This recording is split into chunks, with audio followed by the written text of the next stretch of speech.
ডাল বোনা রুটি, পরোটা বা ভাতের সাথে সব কিছুর সাথেই মোটামুটি মানানসই। আর মাঝে মধ্যে রুচির পরিবর্তন আনতে পাতলা ডাল রান্নার পরিবর্তে এভাবে বুটের ডাল ভুনা করলে খেতে অসাধারণ লাগে। আজ তৈরি করছি রসুন বাটা দিয়ে একদম হোটেলের স্টাইলে বুটের ডাল ভুনা।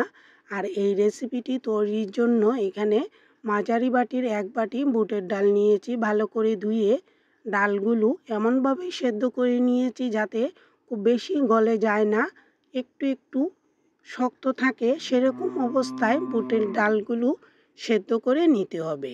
ডাল ভুনা তৈরির জন্য ডাল একটু কম সেদ্ধ করলে খেতে ভালো লাগে। খুব বেশি গলে গেলে ডালগুলো কিন্তু দেখতেও ভালো লাগে না, আর খেতেও খুব একটা স্বাদ হয় না। তাই এরকম সেদ্ধ করে নিলে খুবই ভালো হয়। বুটের ডালের পরিমাণ বুঝে পরিমাণ মতো তেল দিয়েছি আর 2-3টি শুকনো মরিচ ফোড়ন দিলাম। ফোড়নগুলো ভাজা হলে এবার তেজপাতা আর অল্প জিরা ফোড়ন দিয়ে দিয়েছি। যে কোনো ডাল ভুনা বা পাতলা ডালে এই 3টা উপকরণই সবচেয়ে ভালো মানায়। আর ইচ্ছে করলে পেঁয়াজ রসুন দিয়ে আমরা সবাই কম বেশি রান্না করি, সেটা নিজেদের রুচি মতো। ফোড়ন ভাজা হলে রসুন বাটা দিয়ে এরকম হালকা আঁচে নেড়ে চেড়ে নিচ্ছি। রসুনের কাঁচা ভাবটা যাতে না থাকে তাই এরকম হালকা আঁচে বারবার নেড়ে চেড়ে দিয়ে রসুনটা একটু লাল লাল করে ভেজে নিতে হবে। তবে বেশি যাতে কড়া না হয় সেদিকে খেয়াল রাখতে হবে। রসুন বেশি পুড়ে গেলে বা ভাজা হলে অনেক সময় তিতেও লাগে। তাই নেড়ে চেড়ে নিয়ে এবার জিরা, ধনিয়া, শুকনো মরিচ বাটা একসাথে দিয়ে দিলাম। আর সেই সাথে পরিমাণ মতো লবণ, হলুদ আর সামান্য চিনি।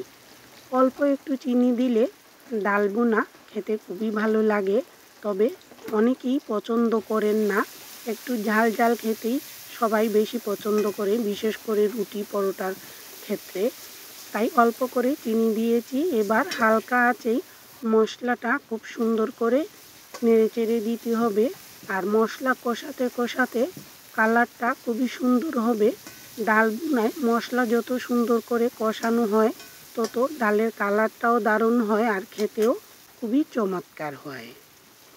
হালকা আঁচে 2 থেকে 3 মিনিট এরকম মশলাটা সুন্দর করে কষিয়ে নেওয়ার পর সেদ্ধ ডাল দিয়ে দিলাম। সমস্ত উপকরণগুলোই আগেই দিয়ে দেওয়া। এবার গরম মশলা দেওয়ার বাকি রয়েছে, সেটা একদম শেষে দিয়ে দেব। আর ডালের জল কিছুটা কম রেখেই সেদ্ধ করে নিয়েছিলাম, আরও কিছুটা জল দিয়ে দিলাম।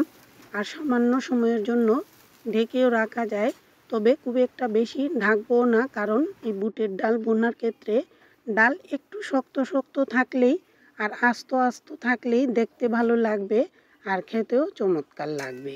ঝোল অনেকটাই শুকিয়ে এসেছে, নেড়ে চেড়ে দিয়ে দিলাম। আর একদম শেষ দিকে অল্প করে গরম মশলা দিয়ে লবণটা চেখে দেখে নামিয়ে নিতে হবে।